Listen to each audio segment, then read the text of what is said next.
بسم اللہ الرحمن الرحیم۔ جب حضرت ابو ذر رضی اللہ تعالی عنہ نے حضرت بلال رضی اللہ تعالی عنہ کو کہا، آئے کالی کلوٹی ماں کے بیٹے، اب تو بھی میری غلطیاں نکالے گا۔ حضرت بلال رضی اللہ تعالی عنہ یہ سن کر غصے اور افسوس سے بے قرار ہو کر یہ کہتے ہوئے اٹھے، خدا کی قسم، میں اسے ضرور اللہ کے رسول صلی اللہ علیہ وآلہ وسلم کے سامنے اٹھاؤں گا۔ یہ سن کر اللہ کے رسول کے چہرے کا رنگ بدل گیا اور آپ نے ارشاد فرمایا، ابو ذر رضی اللہ تعالی عنہ، کیا تم نے اسے ماں کی آر دلائی؟ تمہارے اندر کی جہالت اب تک نہ گئی؟ اتنا سننا تھا کہ ابو ذر رضی اللہ تعالی عنہ یہ کہتے ہوئے رونے لگے، یا رسول اللہ صلی اللہ علیہ وآلہ وسلم، میرے لیے دعائے مغفرت کر دیجئے، اور پھر روتے ہوئے مسجد سے باہر نکلے۔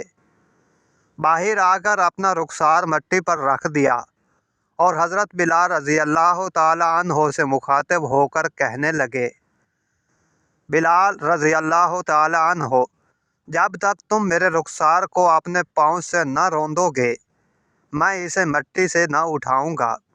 یقیناً تم معزز و محترم ہو اور میں ذلیل و خوار۔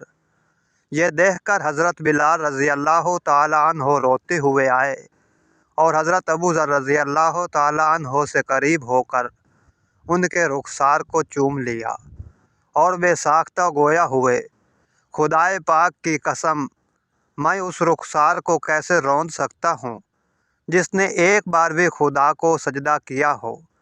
پھر دونوں کھڑے ہو کر گلے ملے اور بہت روئے۔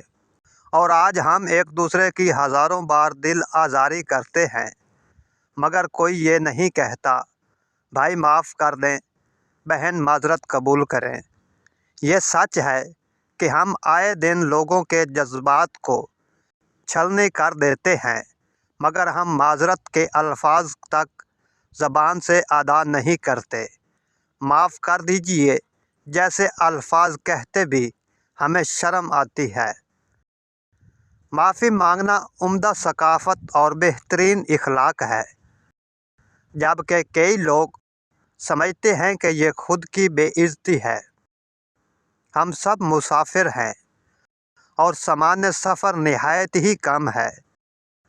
ہم سب دنیا و آخرت میں اللہ سے معافی اور درگزر کا سوال کرتے ہیں۔ اللہ پاک سے دعا ہے ہمیں نیک اور صالح عمل کرنے کی توفیق عطا فرمائے۔ اگر ویڈیو اچھے لگے تو میرے چینل کو ضرور سبسکرائب کر دیں، بیل آئیکن کے بٹن کو دبا دیں تاکہ ہر نئی آنے والی ویڈیو کو نوٹیفیکیشن آپ کو مل سکے۔ نئی ویڈیو آنے تک اللہ حافظ۔